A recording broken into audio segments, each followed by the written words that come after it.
여러분은 하나님의 사람입니까? 그러면 하나님의 사람이 누군지 한번 생각해 보신 일이 있습니까?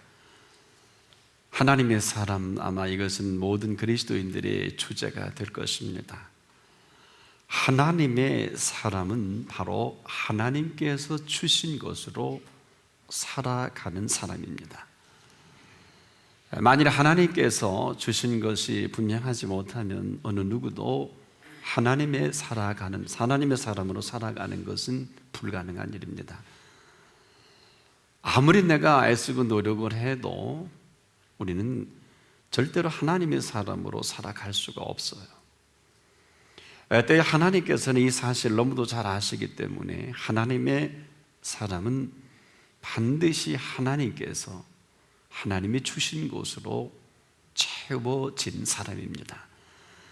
이래야 당당하게 하나님의 사람으로 살아갈 수 있는 것을 하나님이 더 잘 아시기 때문에 그렇습니다. 기쁨만 해도 그래요. 너 왜 기쁘지 않냐 하느냐 말은 되지만은 기쁨이 없는데요 뭘.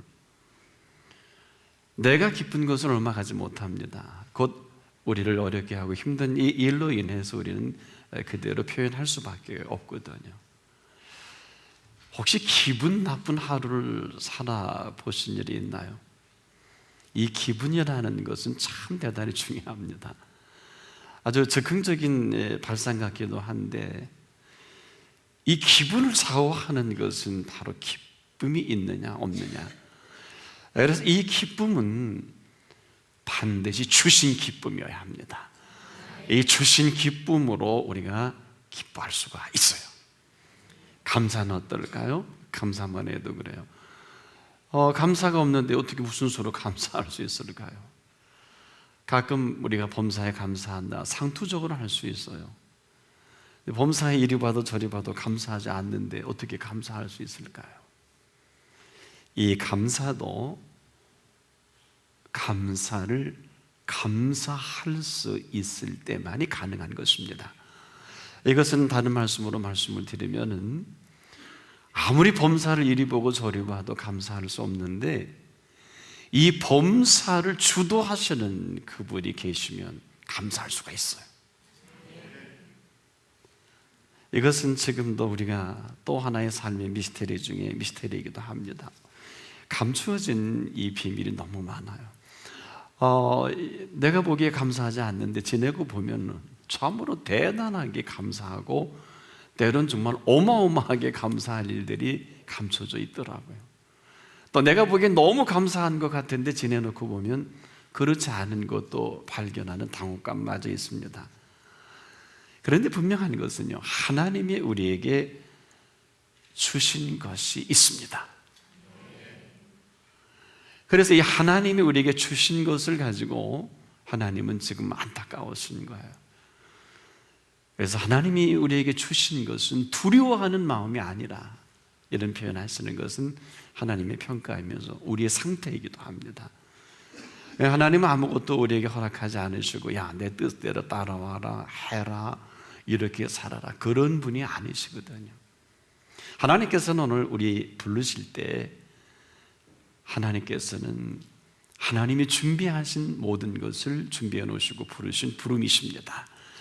그래서 저와 여러분이 이렇게 신령과 진정을 가지고 예배하는 아주 깊은 뜻이 있거든요.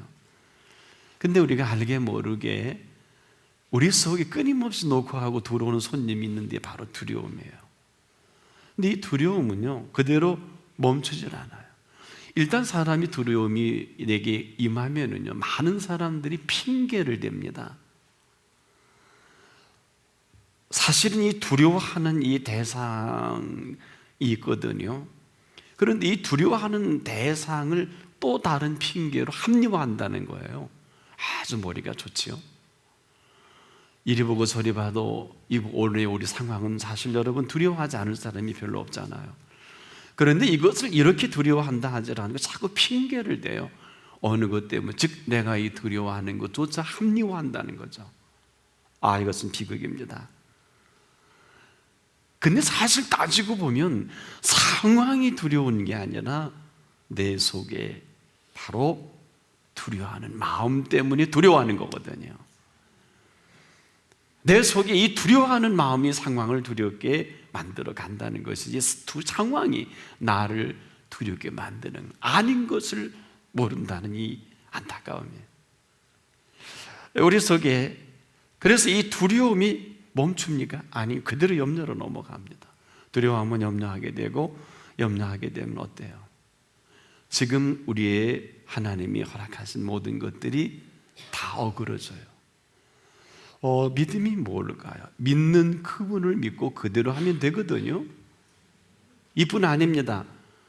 사실은 그 자리에 그냥 있기만 하면 되는 하나님의 비밀이 또 있어요. 그저 우리만 모르거든요. 있어야 할 자리에 있고, 믿고 그대로 믿기만 하면 그 믿는 그분이 펼쳐갈 그 세계가 있는 것입니다. 그런데 우리는 여기서 성급하게 쉽게 상황과 모든 것을 휘둘려 버리는 것이죠. 그대로 하기만 하면 된다는 이것은요, 우리가 믿음만 해도 한번 정리를 해본다면 믿음이 뭘까요? 우리 모두 살아계신 하나님을 믿습니다. 바로 이 살아계신 하나님을 우리가 믿기만 하면 살아계신 하나님이 우리의 삶을 지금도 주도해 가십니다. 왜? 살아계시기 때문에 그렇습니다. 저 천국에 계신 분이 아니십니다. 즉 우리가 지금도 살아계신 하나님을 믿는 이유는 우리의 삶을 우리보다 더 잘 아십니다. 그래서 우리는 살아계신 하나님을 믿는 것입니다. 그래서 삶을 가장 탁월하게 살아가려면 그리 어려운 건 아니에요. 많은 지식이나 이론이 필요한 건 아니에요. 혹시 여러분 길을 잃어버린 일이 있으십니까? 아무리 훌륭한 분이고 학문이 고매하고 이 세상의 경험이 풍부해도 길을 잃어버린 사람은요, 학문 가지고 경험 가지고 자기 위상 가지고 길을 찾는 게 아니에요.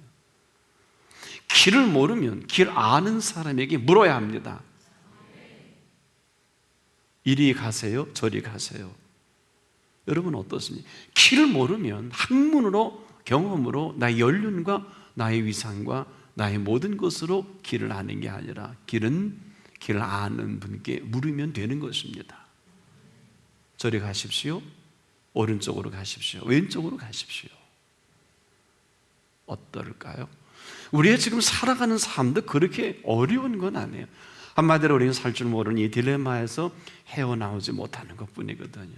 그래서 가선 안 될 길을 그냥 거침없이 간단 말이에요. 해서는 안 될 일도 막 하거든요. 왜? 내 생각이에요. 내가 살던 대로 사는 거예요.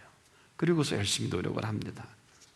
틀린 건 아니지만 이 딜레마에 한번 빠지면 헤어나오기까지 너무 많은 시간들이 필요로 합니다. 고집도 있고요, 똥똥한 조언도 있어요. 그래서 멘토를 잘못 만나면 평생 고생하지 않습니까? 그러나 저와 여러분의 믿는 살아계신 하나님은 오늘도 살아계신 하나님이십니다. 바로 이 살아있는 우리에게 가장 탁월한 삶의 오늘의 방향이 되시기도 합니다.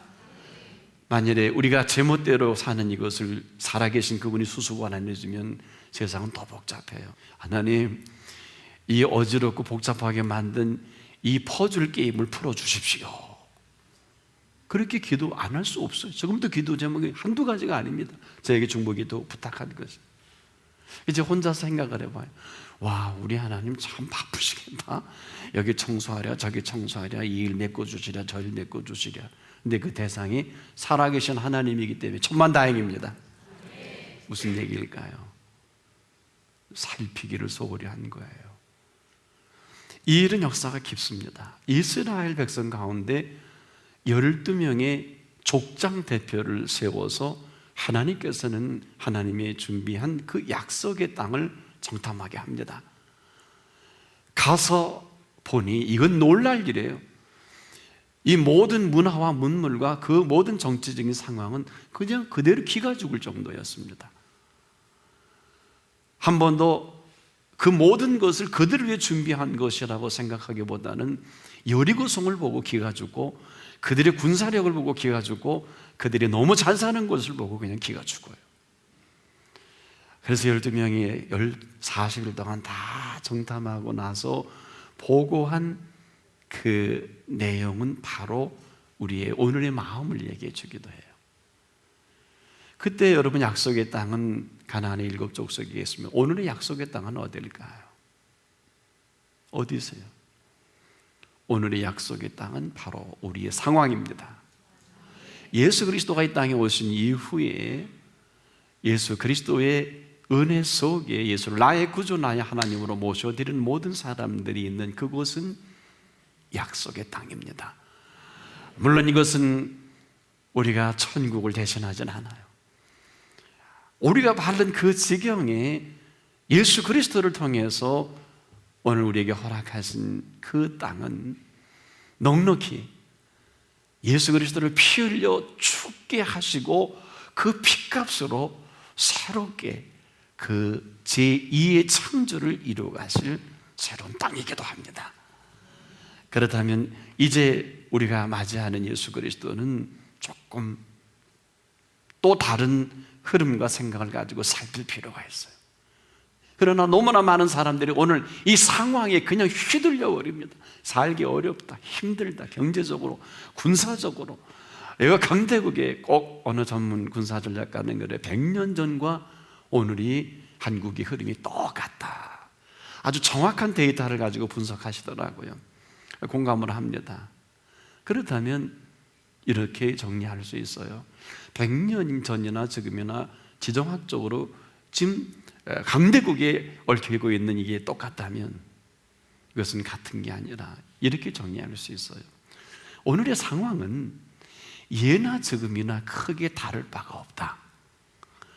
뭐 강대국의 어떤 흐름이 있든 그렇지 않든지 간에 이 상황에 휘둘려 살아온 우리들에게 과연 오늘의 갈 길은 어디냐? 어딜 것 같습니까? 100년 전에 우리 아픔과 고뇌 속에 어떤 과정을 통해서 오늘의 OECD 10대 강국에 그리고 이 경제력이 세계 10위 안에 들쑥날쑥합니다만은 정말 이 사유 시장 경제와 의회 민주주의를 이렇게 화려하게 이뤄놓은 오늘의 상황을 통해서 어떻게 볼 것인가? 상황은 크게 다르지 않아요. 하지만 100년 전이나 지금이나 설령 그렇다 할지라도 우리에게 이 상황에 휘둘리도록 살아계신 하나님은 내버려 두지 않을 것입니다. 오늘 우리에게 주신 눈으로 상황을 보십시오. 우리에게 들려준 말씀으로 보십시오. 우리에게 주신 은혜를 따라 생각할 수 있기를 바랍니다. 이것이 정리된다면 그대로 살아가십시오. 이것이 액션일 것입니다. 어떤 모습으로든지 우리가 지금 잘 살펴야 될 것은 마찬가지예요. 우리보다 잘 사는 사람, 힘 있는 사람, 능력 있는 사람들이 얼마나 많습니까? 그러나 그 한가운데 우리가 가진 것이 없고 보여지는 것이 없다 할지라도 이 상황 속에 우리를 이렇게 세워두신 살아계신 하나님이십니다. 그들이 탐지한 땅, 어마어마한 땅이에요. 그런데 놀랍게도 하나님의 사람은 이렇게 얘기하지 않아요? 하나님께서 우리를 기뻐하시면 그 모든 것들은 하나님의 약속을 이룰 땅입니다. 그런데 우리가 잘 아는 대로 군사력이 강해서야 아닙니다. 학문이 출중해서야 안 해요. 아주 탁월한 군사가 있어서 아닙니다. 괜찮은 인물이 있어서 그것도 아니에요. 뭘까요? 바로 갈렙을 이렇게 하나님 하셨지 않습니까? 그 마음이 저들과 같지 않아서. 그 마음이 뭘까요? 갈렙의 마음을 하나님이 평가해 주신 이 한 가지로 그와 함께 마음을 같이 했던 여호수아와 갈렙은 약속의 땅에 들어가게 되는 것입니다. 지금도 마찬가지예요. 상황은 예나 지금이나 그렇게 크게 다를 것이 없어요. 하지만은 이 상황 속에 살아계신 하나님의 음성이 들려져야 합니다. 어느 분이 이런 책을 써서 굉장히 아주 히트를 치셨더라고요. 뛰는 놈 위에 나는 놈이 있고 나는 놈 위에 노는 놈이 있다. 문화심리학자로서 아주 이 시대를 아주 예리하게 관찰하고 노는 놈이다 그랬는데 그 책을 보니까 거기에는 재미있게 삶을 영위할 줄 아는 사람이 일도 창조 있게 잘한다. 아주 좋은 글이에요. 정말 괜찮은 글이에요. 글 중에 하나예요. 그런데 여러분, 저는 여기 하나 더, 노는 놈 위에 쉬는 놈이 있다. 왜 아멘이 잘 안 나옵니까? 성서적인 근거를 이렇게 대드릴게요. 예수님이 이렇게 표현하셨어요. 수고하고 무거운 짐진 자들아, 다 내게로 오라. 내가 너희를 쉬게 하리라. 이 쉼의 원리로 한 생애를 아름답게 살아간 한 사람이 있어요. 누구냐? 바로 다윗입니다. 이 사람 놀랍게 이 쉼의 원리를 깨닫고 이대로 산 사람이에요. 이 사람 고백 좀 들어볼래요? 여호와는 나의 목자시니 내가 부족함이 없으리로다. 어느 틈에 여호와께서는 목자가 되셨어요. 그는 어느 틈에 양이 됩니다. 그가 나를 푸른 초장에 누이시고 쉴만한 물가로 인도하시는도다. 내 영혼을 소생시키시고 자기 이름을 위하여 의의 길로 인도하시는도다. 어느 틈에 여호와는 목자가 되시고 그는 양이 되는 거예요. 여기서 멈추지 않습니다. 영혼의 소생의 경험을 그 푸른 초장에서 경험한 한 마리 양으로서 내가 사막의 음침한 골짜기를 다닐지라도 해받음을 두려워하지 않을 것은 주께서 나와 함께 하심이라. 내용은 그렇습니다. 주의 지팡이와 막대기가 나를 안위하시나이다. 견해가 달라요. 참 놀랍습니다. 원수는 어떡할까요? 네 원수의 목전에서 내게 상을 베푸시고, 사실 이런 경험은 다윗의 생애를 꼭 죽였어야 할 사울 왕인데 칼을 앞에 두고도 안 죽이잖아요. 원수가 없는 것이 다윗에게 있는 게 하나님께 있지요. 나중에 두 아들과 비참하게 생애를 마감하지 않아요, 사울 왕이. 우리가 지금 얼마나 죽일 수 있고 할 수 있는데 이것까지라도 쉼을 얻은 하나님의 사람은 넉넉하게 이겨나갑니다. 우리의 꽃 가지고는 안 돼요. 우리의 훈련 가지고 불가능합니다. 내려놓음의 원리는 게임도 안 돼요. 쉼의 원리입니다. 익히 초립동 시절에 경험했던 다윗의 경험은 이 사실을 너무 잘 압니다. 여러분, 짐승의 수염을 뽑아요. 입을 찢습니다. 다윗 용맹이 어디서 나올까요? 간단해요. 네가 하나님 걸 어디다 입질해 이놈아? 입질하면 입을 찢고, 그렇죠? 수염을 갖다 대면 수염을 뽑고, 몸을 갖다 대면 주먹으로 맹수를 이겨내는 그 힘이 어디 있을까요? 정말 선파워예요. 어디 있을까요? 이 힘은 결국 블레셋의 명장 골리앗 앞에 설 때 이 맛을 나타냅니다. 완사시예요. 사실 우리가 이 세상을 살아가는 이 모든 지혜는 한 수만 앞서면 되는 거예요. 왜 기도 인도 받나요? 여러분, 우리가 구한다는 것처럼 위대한 겸손은 없어요. 구하지 않는 위대한 교만도 없어요. 얼마나 똑똑하고 잘났으면 구하지도 않고 살아갈 수 있는 능력의 사람일까요?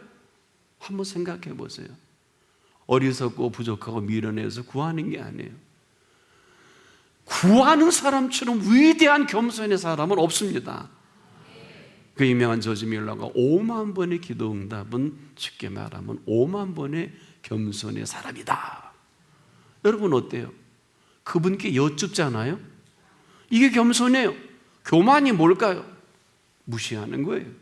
패망해서 당연하죠. 그 길 가면 안 되거든. 투자하면 사업 망합니다. 잘났어요. 구하는 겸손의 사람이 되십시오. 구하지 않으면 옳을 일을 내 생각과 내 계획과 경험으로 할 수밖에 없거든요. 어떠세요? 여러분이 생각하는 교만과 하나님이 생각하는 교만, 겸손은 이렇게 내 생각은 내 생각과 다르고 내 길은 내 길과 달라서 하늘이 땅보다 높은 같이 내 생각은 내 생각보다 높고 내 길은 내 길보다 높으니라. 이 어마어마한 하나님의 생각을 가지고 오늘 우리를 부르신 거거든요.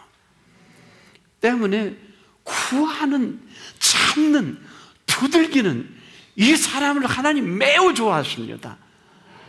정리해 보자고요.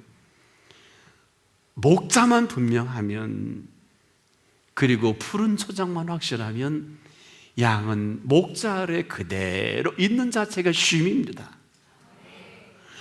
푸른 초장과 쉴 만한 물가 있는 자체가 목자가 분명하면 양은 그대로 쉼입니다.